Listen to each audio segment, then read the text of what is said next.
Is your D light flashing while driving? Don't ignore it, it could be a warning that your transmission is in trouble, but don't panic, I'll show you how to fix it fast, step by step. Let's start with what it means. When that D light flashes, your car is telling you something's wrong with the automatic transmission system.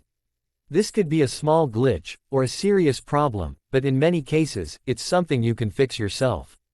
The most common reasons are low or dirty transmission fluid, a bad speed sensor, a faulty shift solenoid, or even just a small electronic glitch. Step 1. Check the transmission fluid. Make sure the fluid is at the correct level, and that it's clean, not dark or burnt.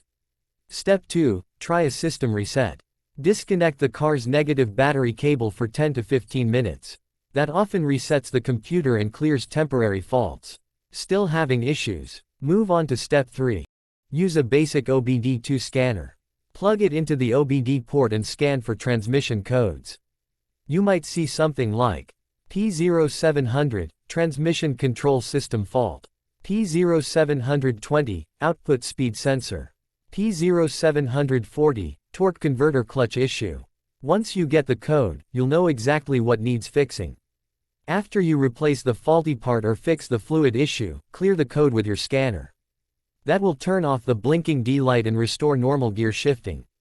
Keep your transmission fluid in good condition, it's one of the cheapest ways to prevent big problems. And don't ignore warning lights, they're trying to save you from costly repairs.